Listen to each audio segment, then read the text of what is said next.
Phone કરતા પરિવારને મહત્વ આપીએ તો જ મજા આવશે. એક સરસ મજાની વાર્તા છે.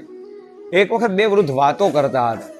તો એક વૃદ્ધ કે તમે કેમ આખો દિવસ આટલા ખુશ હોવ અને આખો દિવસ આટલી મજા કરો છો? તો માણસે જણાવતા કહ્યું કે મને એટલે મજા આવે છે કે મારો પરિવાર છે ને પોતાના ફોન કરતા મને વધારે મહત્વ આપે છે અને બધા પરિવારના સભ્યોને પણ એવું જ કરે છે. અમારા ઘરમાં એક નિયમ છે કે રાત્રે 9 વાગ્યે ને એટલે બધા લોકો મારા કબાટના ખાનામાં પોતાનો ફોન મૂકી જાય અને બીજે દિવસે સવારે લઈ જાય. 9, 9:15 થાય એટલે બધા લોકો અમે સાથે જમવા બેસીએ. ત્યારે કોઈના પાસે ફોન ન હોય. જમી લઈએ એટલે અમે બધા લોકો 10 વાગ્યા સુધી ટીવી જોઈએ. જે કોઈને ગમતો હોય એ શો જોઈએ.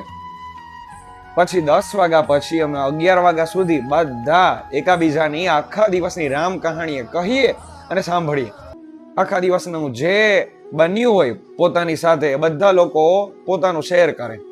અને જો કે ઘર સભાનો નિયમ આમ હતો જ, પણ આ મોબાઈલે થોડો વીખી નાખ્યો.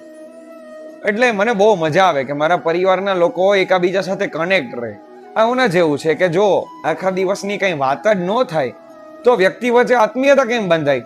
જો બાળક છે એ આખા દિવસની ઘટના પોતાની માતાને ન કહે, માં છે પોતાના પતિ સાથે શેર ન કરે, પતિ પોતાની આખા દિવસની ઘટના એના પરિવારના સભ્યો સાથે શેર ન કરે, તો સ્વાભાવિક વાત છે આત્મીયતા તો કેમ બંધાશે? એટલે મારા પરિવારમાં મેં એવો નિયમ રાખ્યો છે. એટલે હજી અત્યારે પણ મારો પરિવાર આખો સુખી પરિવાર અને સંપીને રહેવા વાળો પરિવાર છે. એટલા માટે કારણ કે હું સમયસર બધાના મોબાઈલ લઈ લઉં છું એટલે. અને એ પણ લોકો સમજે છે કે કદાચ કોઈ પરિવારના સભ્યો બેઠા હોય દિવસ દરમિયાન પણ તો પણ અમારા બાળકો ફોન લઈને બેસતા નથી. એને ખબર છે કે દાદા દાદી બેઠા હોય તો આપણે ફોન ન વાપરાય, એની સાથે વાતો કરાય, અથવા કોઈ મહેમાન આવે તો ફોન ન વાપરવો. આવા થોડા ઘણા નિયમો મારા ઘરમાં છે. એટલે બધા લોકો પ્રેમથી અને હળીમળીને રહે છે અને એ સુખી છે તો હું સુખી છું. આ ઘટના છે ને આપણને ઘણું શીખવાડે ને શીખવા જેવું પણ છે કે આપણે આપણા પરિવારમાં હોય ને કે આપણે જો કદાચ આપણા ફોન કરતા આપણા પરિવારના સભ્યોને મહત્વ આપીશું ને તો બહુ મજા આવશે અને પ્રેમ પણ વધશે. કદાચ જે અત્યારે ઝઘડા થાય છે ને એના 50% ઝઘડા ઘટી જશે.